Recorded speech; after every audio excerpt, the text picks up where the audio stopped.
श्रीमद् भागवत कथा मनुष्य की सभी इच्छाओं को पूरा करती है। यह कल्प वृक्ष के समान है।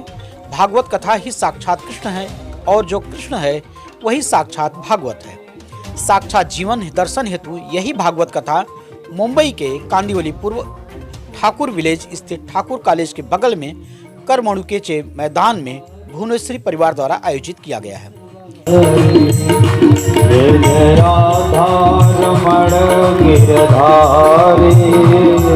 गिरधारी श्याम बनवारी रमण गिरधारी श्याम। 8 जनवरी कलश यात्रा से शुरू हुई इस पावन कथा का श्रवण 16 जनवरी तक किया जा सकता है। कथा संध्या 5 बजे से शुरू होकर रात्रि 9 बजे तक चलती है। भागवत कथा के सभी सुंदर प्रसंगों का अमृत पान कराने के लिए अयोध्या से आचार्य ब्रह्मानंद सरस्वती जी पधारे हैं। इनकी मधुर वाणी कथा के महत्व को और भी बढ़ा देती है। कथा शुरू होने से पहले सुबह 10 बजे एकादश कुंडी सवलक्ष रुद्र चंडी हवनात्मक महायज्ञ होता है।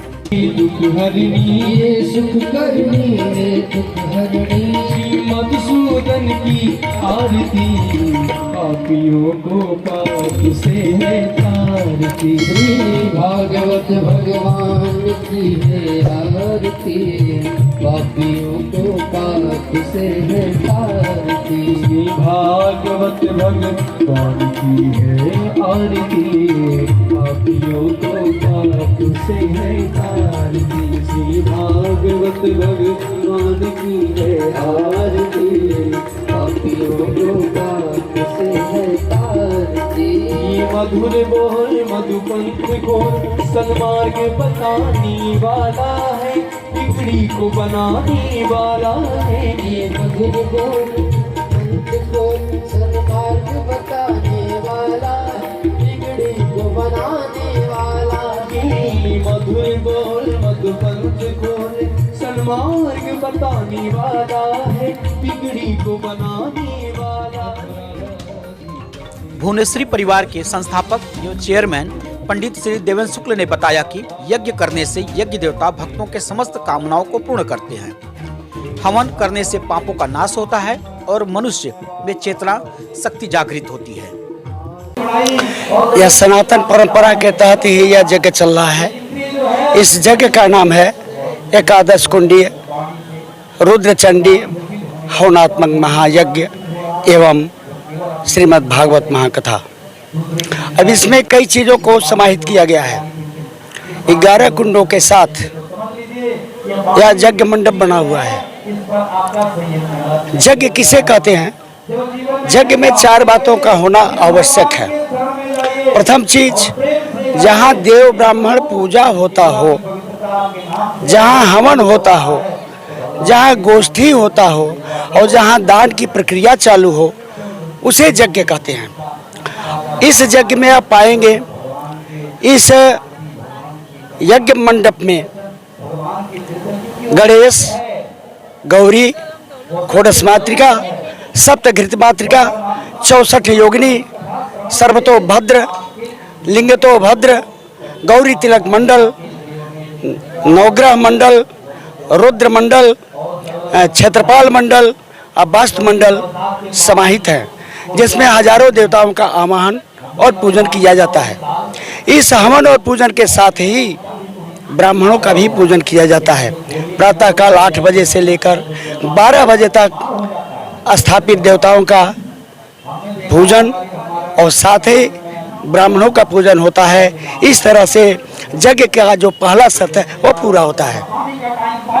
1 बजे से यहाँ पर रुद्री द्वारा, दुर्गा सप्तशती द्वारा, मृत्युंजय मंत्र द्वारा, ललिता सहस्त्र नाम द्वारा, गायत्री मंत्रों द्वारा, अन्य मंत्रों द्वारा भी आहुति दी जाती है।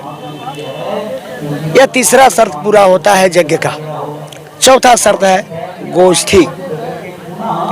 गोष्ठी के लिए भागवत रखा गया है, जबकि हमारे इस यज्ञ मंडप में 3 पुराणों का पारायण चालू है।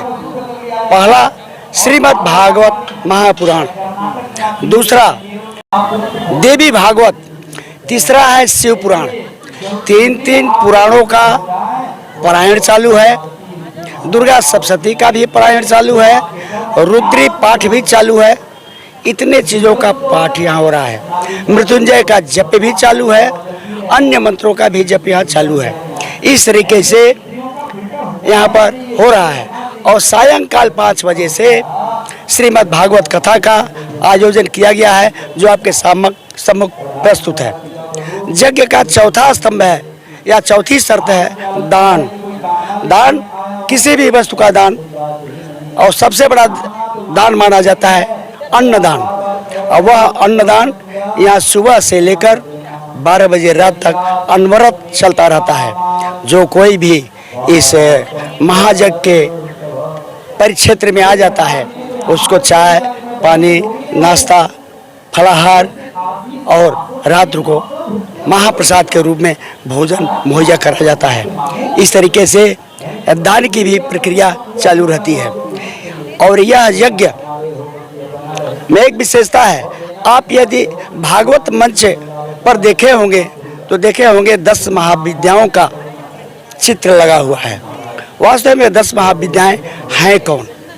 10 दिशाओं की प्रतीक, 10 दिशाओं की स्वामिनी, संसार का पालन पोषण और रक्षण करने की और संहार करने की क्षमता रखने वाली 10 महाविद्याओं का वहाँ पर स्थान दिया गया है। बीच में आप देखे होंगे भगवान कृष्ण के विराट रूप का दर्शन कराया जा रहा है। और बाईं तरफ मंच पर 10 अवतार, विष्णु के 10 अवतारों का चित्र दिया गया है, जिसका कुछ मकसद होता है। भगवान का अवतार क्यों होता है? जब जब होई धर्म के हानि, बाढ़े असुर अधम अभिमानी, तब तब धरि प्रभु मनुज शरीरा, हरि हैं भव सज्जन कर पीरा। वो 10 अवतार जो है दुष्टों का नाश करने के लिए, सनातन धर्म के संस्थापना के लिए बार बार प्रभु अवतार लेते हैं। वह याद दिलाने के लिए 10 अवतार का चित्र दिया गया है। 11 कुंड दिए गए हैं। यह भी किसी खास मकसद से दी गई है। 11 कुंड है, 11 का नाम है, 11 का मकसद है, जिससे जन कल्याण होता है। जिनकी जैसी समस्या है वह कुंड पर हवन करने से वैसे समस्या का निदान होता है। जैसे पुत्र प्राप्ति की इच्छा हो, श्रद्धा विश्वास के साथ अग्निकोड के कुंड में, जिसका नाम योनि कुंड है, उस कुंड पर यदि श्रद्धा विश्वास के साथ बैठकर दंपति पूजा करते हैं, हवन करते हैं, निश्चित रूप से उसे संतान की प्राप्ति हो सकती है। इसी तरह मध्य में शिव शक्ति कुंड है, जिस पर श्रद्धा विश्वास रखते हुए यदि पूजा किया जाए तो किसी भी समस्या का समाधान संभव है। यदि भूत प्रेत की बाधा हो अथवा पितृदोष हो तो पश्चिम और नैऋत्य के मध्य में जो कुंड है, उस कुंड के पर आहुति देने से यह बाधा समाप्त हो सकती है। न्यायालय में यदि किसी प्रकार की आपको दिक्कत है, वह दिक्कत भी दूर से हो सकती है। इस तरीके से जितने भी कुंड हैं, सब हमारे समाज में जितनी भी तकलीफें हैं, दैहिक दैविक भौतिक, इन तीनों के समाधान का रास्ता खोलती हैं। माँ भगवती की कृपा से यदि आदमी श्रद्धा विश्वास पूर्वक आहुति देता है तो निश्चित ही उसका समस्या का समाधान हो जाता है। यह यज्ञ कुंड का परिक्रमा का विशेष महत्व माना गया है। कहा जाता है कि यज्ञ कुंड के एक एक पग के परिक्रमा से अश्वमेध का फल प्राप्त होता है। अश्वमेध यज्ञ करने का जो फल होता है वह यज्ञ कुंड के एक पग चलने से हो जाता है। और यदि श्रद्धा विश्वास पूर्वक किसी चीज की मन में इच्छा लेकर यदि 108 परिक्रमा कर दिया जाए तो निश्चित ही है इस साल भर के अंदर उसकी इच्छा पूरी हो सकती है। यह माँ भुवनेश्वरी की कृपा है, यज्ञ देवता का प्रसाद है। जय हिंद, जय माता भुवनेश्वरी। भुवनेश्वरी परिवार के निर्देशक डॉक्टर इंदु प्रकाश तिवारी ने बताया कि भुवनेश्वरी परिवार द्वारा पिछले 16 साल से भागवत कथा का एवं महायज्ञ का आयोजन किया जा रहा है। जिसका हर वर्ष महत्व बढ़ता जा रहा है। ईश्वर के प्रति आस्था रखने वालों का आज एक बड़ा समूह भुवनेश्वरी परिवार से जुड़कर विश्व कल्याण हेतु कार्य कर रहा है। ये कथा ये विगत 16 साल से चालू है और ये कथा पहले 12 साल बोरीवली में रही है। 13वां साल का यज्ञ जो है हम ठाकुर इंजीनियरिंग कॉलेज के ग्राउंड में लाए।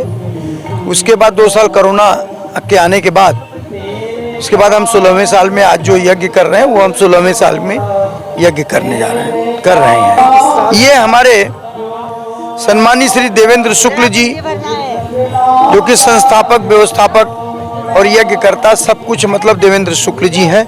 उनके सानिध्य में हम लोगों ने एक संस्था बनी है भुवनेश्वरी परिवार। उस भुवनेश्वरी परिवार में हम सारे लोग, हम मुन्ना मिश्रा जी, ऐसे सुभाष यादव जी, संतोष दुबे जी, BM शुक्ला जी, सारे मतलब अनिल पांडे जी, मतलब प्रजापति जी, सारे लोग जितने लोग हैं हम सब लोग मतलब जो है इसी तरह से ये बैच लगा करके और सेवा भाव से हम लोग मतलब काम करते हैं और लोगों के पास जाते हैं और कहते हैं कि भाई हम एक यज्ञ कर रहे हैं, आप लोगों की एक मतलब जो सहयोग चाहिए तन मन और धन से, और सब लोगों का सहयोग में हमें पूरा मिलता है। इस यज्ञ में सभी के लिए कल्याण हित जो यज्ञ हमारे गुरुदेव श्री देवेंद्र शुक्ल जी करते हैं और करते चले आ रहे हैं, उसका वो जनहित हिताय है, सुखाय है और सबके कल्याण हित है। इसलिए ये यज्ञ जो है सतत चलता जा रहा है। जनता हमें इतना सहयोग दे रही है, जनता सुबह से शाम तक, सुबह 8:30 बजे यज्ञ जो है शुरू हो जाता है। यज्ञ शुरू होने के बाद मतलब पहले पूजन होता है, पहले यज्ञ मंडप का पूजन होगा, देवताओं का पूजन होता है 12 बजे तक। 12 बजे के बाद 1 घंटे का मतलब जो है डिफरेंस रहता है, छुट्टी हो जाती है, लंच मतलब जो लोग बैठे रहते हैं यजमान लोग तो थक जाते हैं। उसके बाद 2 बजे से हवन शुरू होता है और वो 5:30 बजे तक हवन चलता है और चलने के बाद हवन जो है, हवन के बाद समापन के बाद आरती होती है। आरती होने के बाद उसके बाद मतलब 6 बजे से भागवत कथा शुरू हो जाती है। वो 9:30 बजे तक भागवत कथा रहती है। बीच बीच भागवत कथा के बाद 9:30 बजे समापन होने के बाद झांकी निकलती है। झांकी जिस रूप में जिसके जैसे आज कृष्ण जन्माष्टमी है, आज हमारे भागवत में कृष्ण जन्माष्टमी है, तो वो झांकी और वो मतलब आज प्रभु का जन्म होगा तो वो एक सादरा होता, बहुत बड़ा मनाते हैं हम लोग जैसे। और आरती के बाद महाप्रसाद है, महाप्रसाद डेली है, महाप्रसाद डेली है। आरती के बाद प्रसाद सबको लेके ही जाना है। सारी जनता यहाँ की जो लोग भी हैं वो सब लोग हम लोगों को जिस तरह से लाइनबद्ध, और उसके बाद भागवत का प्रसाद लेते हुए अपने अपने घर लोग चले जाते हैं। इसी तरह भुवनेश्वरी परिवार के सह संयोजक श्री मुन्ना मिश्रा ने बताया कि कथा के प्रति लोगों की बड़ी आस्था है, जो दिन प्रतिदिन नए श्रद्धालुओं को कथा से जोड़ रही है। उन्होंने बताया कि आचार्य ब्रह्मानंद सरस्वती जी की मधुर वाणी और उनके द्वारा सरल प्रस्तुति कथा को आसान बना देती है, जिससे लोगों को समझने में और भी आसानी होती है। जय श्री राम। आपके माध्यम से बताओ, ये भागवत कथा इतना अलौकिक है और खासकर कथावाचक जो आए हैं अयोध्या से आए हुए हैं, इनके कथावाचक उनके मुखारविंद से जिस तरह से कथा भागवत कथा का लोगों में इतना प्रचलित हुआ है कि लोगों की तांता लगी हुई है, भीड़ लगी हुई है। आए दिन लोग इतना बढ़ रहे हैं शिव गुरु जी की वजह से, क्योंकि आयोजन इस तरह से हुआ, एक अचंभित हुआ। बहुत सारी जगह हो रहे हैं, लेकिन इस तरह का प्रायोजन आप देखोगे कि सुबह यज्ञ से लेके रात को भंडारा तक हर आयोजन एक सिस्टमेटिक तरीके से भुवनेश्वरी परिवार के माध्यम से हो रहा है। कथावाचक हमारे ऐसे हैं, अयोध्या से आए हुए हैं, एकदम अद्भुत है। उनके कथा कहने की शैली ऐसी है कि लोग बहुत प्रभावित हो रहे हैं और दिनों दिन ये प्रख्यात हो रहा है, लोगों में जागरण हो रहा है और नित नए लोग, महानुभाव भी अच्छे बड़े बड़े लोग आ रहे हैं इनकी सिर्फ कथा सुनने के लिए। तो हम चाहते हैं कि हमारे सनातन धर्म की जो प्रख्यात है, ये विद्यात है भागवत कथा, लोगों में जाए, लोगों में विचार फैलाए, हर आदमी सुखमय हो, समृद्ध बने, हमारा भारतवर्ष समृद्ध हो। हमारी लालसा भुवनेश्वरी परिवार का यही एक प्रण है, एक उद्देश्य है कि लोगों के माध्यम से हमारे सनातन धर्म की प्रचार प्रसार बढ़े और इसके माध्यम से ऊपर वाले महामाई भगवान की कृपा दृष्टि हमारे भारतवर्ष पे हो, हमारे भारतवर्ष के लोगों पे हो, खासकर बम्बई और महाराष्ट्र के लोगों पे हो, समाज पे हो, कि समाज 2 साल जो विगत दुख में बिताया हुआ है उसे भूलकर एक प्रतिभावान भारत उत्पन्न हो, यही हमारी कामना है, यही हमारा नेतृत्व है।